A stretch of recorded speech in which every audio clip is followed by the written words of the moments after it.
प्रधानमंत्री मोदी का 75वां जन्मदिन और भाजपा की बात ना हो, यह कैसे हो सकता है कि मोदी ही भाजपा है। मोदी बनाम भाजपा, सफर, कद और भविष्य। प्रधानमंत्री नरेंद्र मोदी का 75वां जन्मदिन के मौके पर एक नजर डालते हैं भाजपा और मोदी की भाजपा पर, क्योंकि मोदी सिर्फ एक नेता नहीं बल्कि भाजपा की राजनीति के केंद्र बिंदु बन चुके। सवाल यह भी है, मोदी से पहले भाजपा कहां थी और मोदी के दौर में भाजपा कहां पहुंची। और 75 साल की उम्र में वो परंपरा जिसे खुद भाजपा ने स्थापित किया था, आज क्या मोदी के सामने चुनौती बन रही है। भाजपा का सफर अटल आडवाणी से मोदी तक। भारतीय जनता पार्टी का इतिहास 1980 से शुरू होता है, जब जनसंघ से अलग होकर भाजपा बनी। शुरुआती दौर में यह पार्टी सीमित सीटों तक सिमटी रही। 1990 के दशक में लाल कृष्ण आडवाणी की रथ यात्रा और राम मंदिर आंदोलन ने भाजपा को राष्ट्रीय पहचान दी। 1998 में अटल बिहारी वाजपेयी की अगुवाई में भाजपा पहली बार केंद्र की सत्ता में आई। गठबंधन की मजबूरी थी, पर भाजपा ने खुद को एक सत्ता का विकल्प साबित किया। लेकिन 2004 की हार के बाद भाजपा फिर से विपक्ष में चली गई। अटल आडवाणी युग ढल रहा था, भाजपा को नए चेहरे की तलाश थी। यही वो दौर था जब नरेंद्र मोदी राष्ट्रीय राजनीति में उभरे। मोदी युग और भाजपा का विस्तार। 2014 में मोदी ने भाजपा को ऐतिहासिक बहुमत दिलाया। इसके बाद भाजपा सिर्फ एक पार्टी नहीं रही, बल्कि पूरे देश में एक राजनीतिक धार बन गई। मोदी ने भाजपा को गांव-गांव पहुंचाया।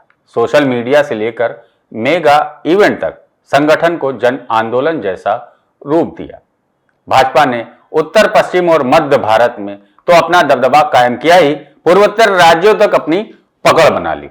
आज भाजपा 18 राज्यों में या तो सीधे सत्ता में है या गठबंधन का हिस्सा है। भाजपा में नेताओं की वैल्यू और बदलती राजनीति। मोदी से पहले भाजपा में कई बड़े चेहरे थे, आडवाणी, मुरली मनोहर जोशी, सुषमा स्वराज, अरुण जेटली। लेकिन मोदी युग में भाजपा का पूरा केंद्र बिंदु एक व्यक्ति पर आ गया। जहां पहले पार्टी सामूहिक नेतृत्व पर जोर देती थी, वहीं अब पार्टी की पहचान मोदी के चेहरे से जुड़ गई। यह बदलाव भाजपा की राजनीति को ताकत भी देता है और आलोचना भी। 75 साल की रिटायरमेंट पॉलिसी। भाजपा में एक परंपरा रही है कि 75 साल की उम्र के बाद नेता सक्रिय राजनीति से पीछे हट जाएं। यही वजह थी कि लाल कृष्ण आडवाणी, मुरली मनोहर जोशी जैसे वरिष्ठ नेताओं को मार्गदर्शक मंडल में भेज दिया गया। आरएसएस प्रमुख मोहन भागवत ने भी कहा था, 75 वर्ष की आयु के बाद नेता को सक्रिय राजनीति से दूर हो जाना चाहिए। उनके इस बयान को नरेंद्र मोदी के रिटायरमेंट से जोड़कर देखा जा रहा था, जिसके बाद प्रधानमंत्री नरेंद्र मोदी पर सक्रिय राजनीति से अलग होने का मानसिक दबाव बढ़ रहा था। आज नरेंद्र मोदी 75 साल के हो चुके हैं। सवाल यह है, क्या वही परंपरा उन पर भी लागू होगी। हालांकि पार्टी और उनके समर्थक मानते हैं कि मोदी अपवाद है, वो सिर्फ प्रधानमंत्री नहीं बल्कि भाजपा की सबसे बड़ी ताकत है। लेकिन विरोधी दल इस सवाल को जोर शोर से उठा रहे हैं, क्या भाजपा अपने ही नियम को अब बदल देगी। हालांकि कुछ दिन पहले आरएसएस प्रमुख मोहन भागवत ने अपने 75 वर्ष रिटायरमेंट वाले बयान पर सफाई देते हुए कहा था, ये राय उनकी अपने खुद के लिए थी।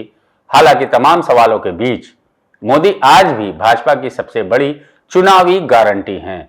2014, 2019 और 2024 लगातार 3 जीत इसका सबूत है। आज भाजपा अपने सबसे ऊंचे कद पर है। संसद में बहुमत, राज्यों में दबदबा और मोदी के करिश्मे के बल पर राष्ट्रीय राजनीति में हावी है।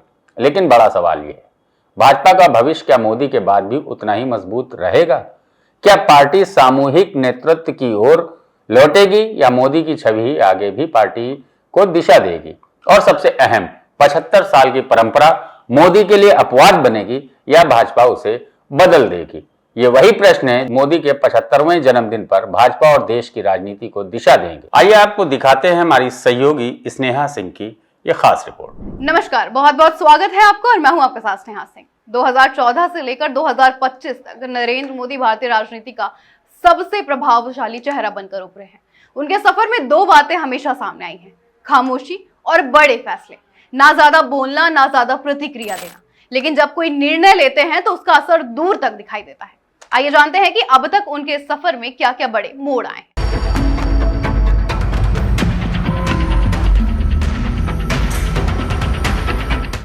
प्रधानमंत्री नरेंद्र मोदी का राजनीतिक सफर सिर्फ चुनावी जीतों का नहीं रहा है, बल्कि ऐसे फैसलों का रहा है जो दशकों तक चर्चा में रहेंगे।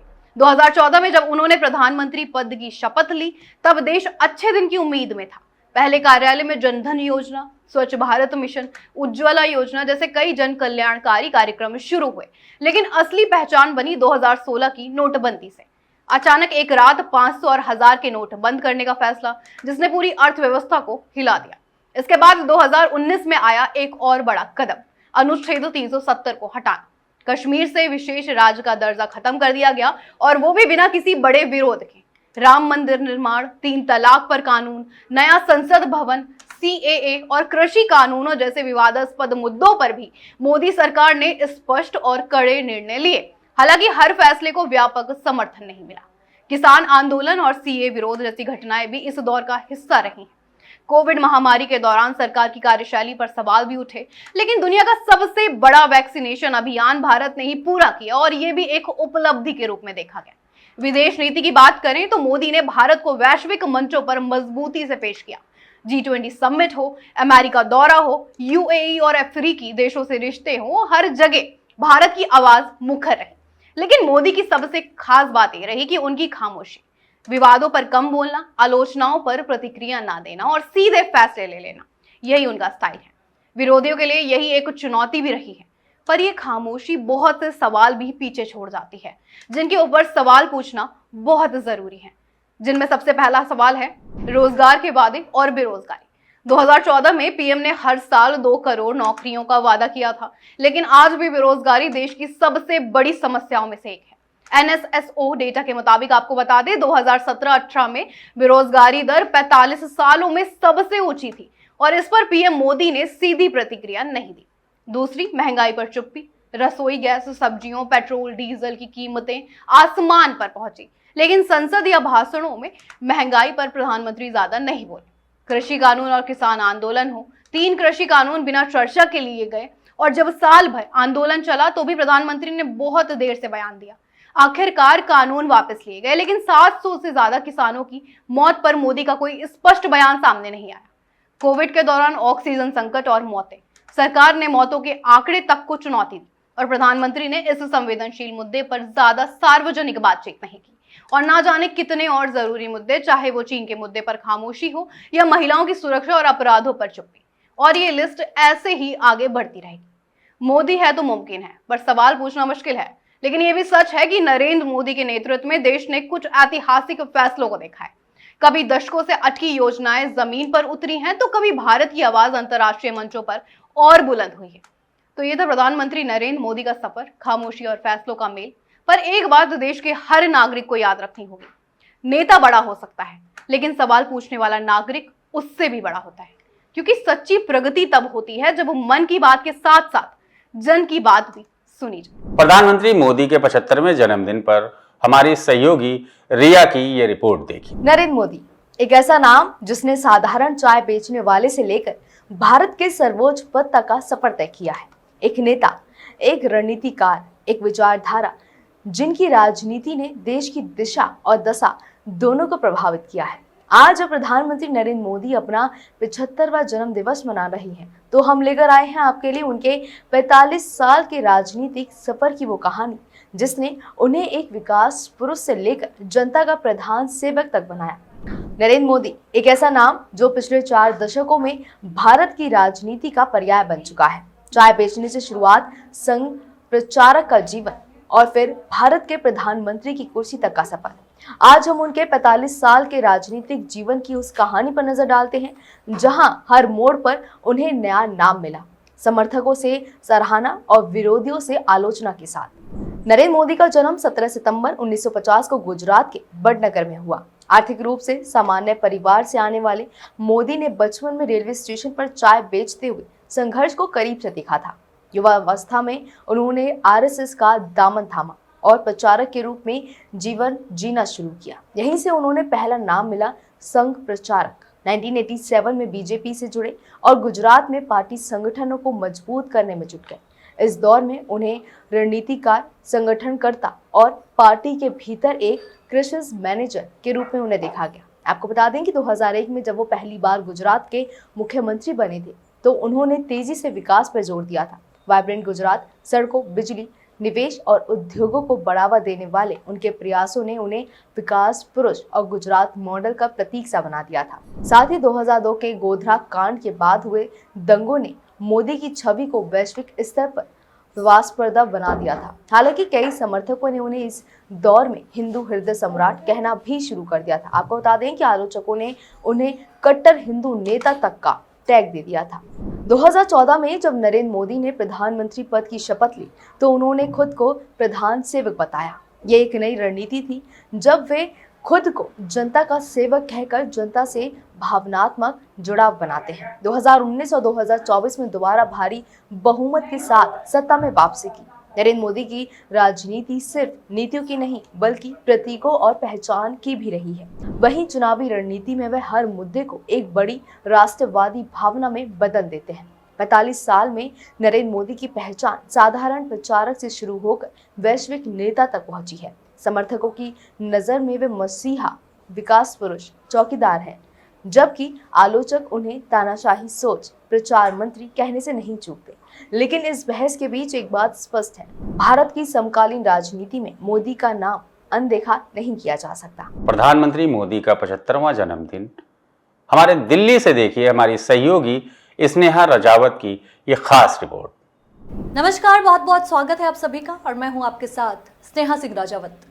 प्रधानमंत्री नरेंद्र मोदी का आज 75वां जन्मदिन है और उनके जन्मदिन के अवसर पर आज हम बात करेंगे उनकी ग्लोबल छवि, विदेश नीति, पड़ोसी मुल्कों से रिश्ते और विदेश यात्राओं के बारे में। 2014 में जब उन्होंने सत्ता संभाली तो ये स्पष्ट कर दिया था कि भारत अब वैश्विक मंच पर एक सक्रिय और निर्णायक भूमिका निभाएगा। उन्होंने विदेश नीति को केवल एक कूटनीतिक औपचारिकता से ऊपर उठाकर रणनीतिक, सांस्कृतिक और आर्थिक आयामों से जोड़ा था।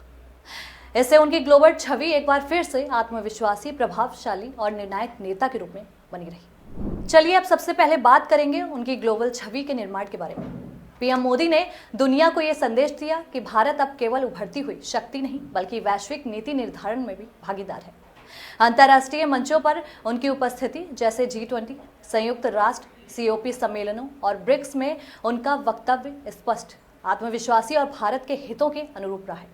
उनकी पहल से 21 जून को अंतर्राष्ट्रीय योग दिवस घोषित किया गया, जिससे कि भारत की सांस्कृतिक शक्ति को वैश्विक पहचान मिली। Digital India, make in India और स्टार्टअप इंडिया जैसी योजनाओं को उन्होंने विदेशों में भी बढ़ावा दिया, जिससे कि भारत में विदेशी निवेश को बल मिला। तो चलिए बात करते हैं उनकी विदेश नीति और नए दृष्टिकोण के बारे में।